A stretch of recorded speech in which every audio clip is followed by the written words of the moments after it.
చెల్లించడానికి అప్పు చేయాల్సిన పరిస్థితి వచ్చింది అధ్యక్ష.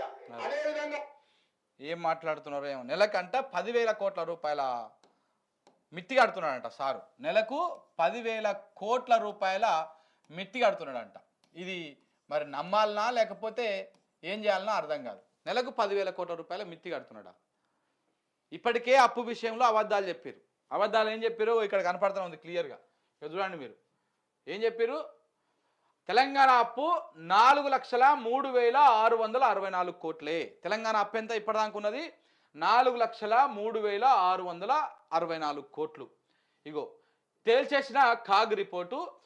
జిఎస్డిపిలో 27% మన అప్పు ఉన్నది. జిఎస్డిపిలో 27% మన అప్పు ఉన్నది. అంటే 100 రూపాయలు ఉంటే ఆ 100 రూపాయలలో మనం 100 రూపాయలు మన వాల్యూ ఉంటే, మన సంపాదన ఉంటే దాంట్లో 27 రూపాయల అప్పు ఉంది. అంటే మనకు ఇంకా 73 రూపాయల మిగులు కిందనే ఉందన్నమాట లెక్క. సో దాంతోపాటు బడ్జెట్ అంచనా గింత, వ్యయము గింత, ఇగో ఇప్పటిదాకా ఉన్నటువంటిది ఇంత. సో మీరు ఇప్పటిదాకా చెప్పినటువంటి లెక్కలు 2023-24 ముగిసే వరకు రుణాలు మొత్తము తెలంగాణ రాష్ట్రానికి ఉన్నటువంటి మొత్తం అప్పులు 4,03,664 కోట్లు. జిఎస్టిపిలో అప్పుల శాతం 27%గా ఉన్నది.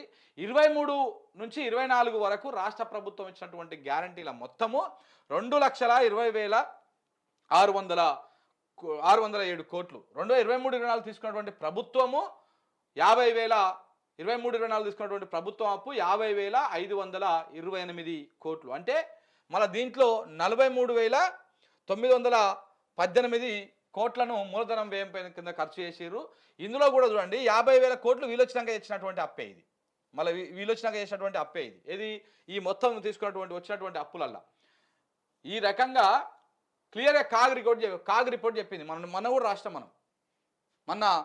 మన పార్లమెంట్లో కూడా ఈ లెక్కలు తీసుకొచ్చారు. ఏం చెప్పారు వీళ్ళు? మొన్నటిదాకా ఏం ప్రచారం చేసిర్రు? ఇది మనం చెప్పుడు కూడా కాదు, ఇగో ఈ పత్రికలలో రాసుడు కూడా కాదు. ఇక్కడ చూడండి, ఇదేంటి తెలంగాణ కాంగ్రెస్ అఫీషియల్ హ్యాండిలే కదా ట్విట్టర్లో. ఈ తెలంగాణ కాంగ్రెస్ అఫీషియల్ హ్యాండిల్లో చూడండి, అసెంబ్లీ ముందుకు కాగ్ నివేదిక ప్రవేశపెట్టిన డిప్యూటీ సీఎం బట్టి విక్రమార్క గారు. తెలంగాణ అప్పు ఎంతయా? 4,03,664 కోట్లు. ఈరోజు వాళ్ళు కూడా అదే చెప్పారు కదా. మరి ఈ 4,03,664 కోట్లకే ప్రతి నెల 10,000 కోట్ల అప్పు కడతారా, మితి కడతారా అంటే ఎవరన్నా? ఎందుకు ఇట్లా అబద్ధాలు చెప్తారు ముఖ్యమంత్రి గారు? మీరు పచ్చి అబద్ధాలు, నోరురిస్తే అబద్ధాలు. మీరు తెచ్చేది ప్రతి నెల 10,000 కోట్లు తెచ్చేది మీరు సంసారం నడపడం కోసం తెస్తున్నారు. ఆ తెచ్చిన అప్పులను కూడా మింగుతురు. ఏమైనా సంచులకు పడితే ఆ సంచులకు వేసుకొని మింగుతున్నారు. మిత్తిలకు కడతలేరు మీరు. నాకు తెలిసి మిత్తిలకు మీరు కట్టేటిది, తెచ్చిన అప్పులకు మిత్తిలకు కట్టేటిది 1,500 కోట్లకు లోపలనే ఉంటుంది. మిగతా అన్నీ మీరు వాడుక దొబ్బుతున్నారు. పోనీ అవి తీయండి. ఇట్లా కాదు, మీరు ఇప్పుడు అన్నీ కూడా లెక్కలే ఉంటాయి కదా. మీరు ఏదో తెల్ల కాగితం మీద రాసుకొని వచ్చి అది చదివితే అది కాదు. ఎందుకంటే మీరు కాంగ్రెస్ ప్రభుత్వం వచ్చిన కాడ నుంచి అబద్ధాలను కూడా అద్భుతంగా ఆన్ రికార్డు అసెంబ్లీలో చెప్తా ఉన్నారు. మీరు ఇది పక్కన పెట్టేసి మీరేం చేయాలి? బ్యాంక్ స్టేట్మెంట్లు ఉంటాయి కదా. ఇప్పుడు ఏ ప్రభుత్వ శాఖకైనా త్రూ బ్యాంక్ ద్వారా డబ్బులు పోతాయి, లీగల్గానే పోతాయి, అంతా ఆన్లైన్లోనే నడుస్తుంది. ఆ స్టేట్మెంట్లు తీసి ప్రజల ముందు పెట్టండి. ఎన్ని వందల పేజీలు అయినా సరే చూస్తారు. అసలు వచ్చిన ఆదాయం ఎంత, దేనికి ఎంత పోతుంది, ఏ లెక్క ప్రకారం పోతుంది చూపియండి. అది తీసి బయట పెడితే అయిపోతుంది కదా. అసలు అది పబ్లిక్ డొమైన్లో పెట్టాలి. ఇది డిమాండ్. ఇది ప్రభుత్వానికి ఎక్కడి నుంచి ఆదాయం వస్తుంది, ఎంత ఆదాయం వస్తుంది, ఆ ఆదాయం దేనికి ఖర్చు పెడుతున్నారు, అది మొత్తం పబ్లిక్ డొమైన్లో పెట్టాలి. అప్పుడు అర్థమవుతుంది. మీరేదో బడ్జెట్ రూపంలో రాసుకొచ్చి, కాగితాలలో రాసుకొచ్చి ఇలా తీసుకొచ్చి పెడితే మీరు చెప్పే అబద్ధాలకు జనం నమ్మేదానికి అసలు పొంతన ఉండదు. తీసుకురండి. 2023 డిసెంబర్ 7 తారీఖు నుంచి లెక్క పెడదాం, అవతలది పక్కన పెడదాం.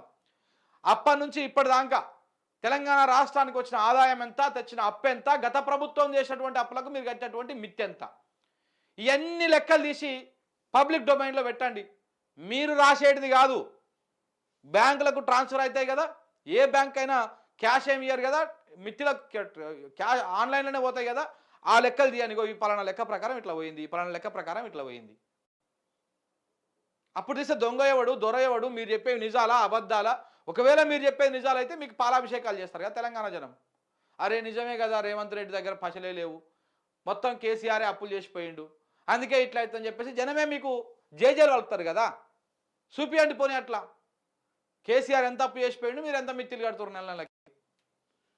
అవి చేత కాదు మళ్ళీ మనకు. ఇగో రేవంత్ ఓ అపరిచితుడు, ఆయనే లాయర్, ఆయన జడ్జి, ఆయన తీర్పిస్తాడు. ఒక్కో చోట ఒక్కోలా మాట్లాడతాడు. రేవంత్ జైలుకు ఎందుకు పోయిండు? ఏమైనా స్వాతంత్ర ఉద్యమం చేసి పోయిండా? ప్రైవేటు వ్యక్తితో నీ బిడ్డనో నీ భార్యనో ఇష్టం వచ్చినట్టు ఫోటోలు తీస్తే ఊరుకుంటావా? మీ దగ్గరకు వస్తే కుటుంబం, మాది కుటుంబం కాదా? సో తుపాకీల గురించి రైఫిల్ రెడ్డికే ఎక్కువ తెలుసు. తెలంగాణ జాతిపిత అంటే కేసీఆర్, తెలంగాణ బూతుపిత అంటే రేవంత్ రెడ్డి. 100% రుణమాఫీ జరిగినట్లు నిరూపిస్తే శాశ్వతంగా రాజకీయాల నుంచి తప్పుకుంటా. అసెంబ్లీలో మాజీ మంత్రి కేటీఆర్ సుదీర్ఘ ప్రసంగం. సో కాబట్టి రేవంత్ రెడ్డి నిజంగానే ఒక అపరిచితుడు లెక్క బిహేవ్ చేసి చెప్తాను కదా ఇంతకుముందు నేను. ఆయన ఆరోగ్య పరిస్థితి, మానసిక పరిస్థితి బాగాలేదు. సో కాబట్టి అదేదో తేడా ఉన్నది, అది చూపించుకోవాల్సినటువంటి బాధ్యత కూడా ఆయన మీద ఉన్నది. చూపించాల్సినటువంటి బాధ్యత కూడా యావత్ తెలంగాణ ప్రజల మీద ఉన్నది. ఆయన కొంచెం మనం సెటరైట్ చేయాలి.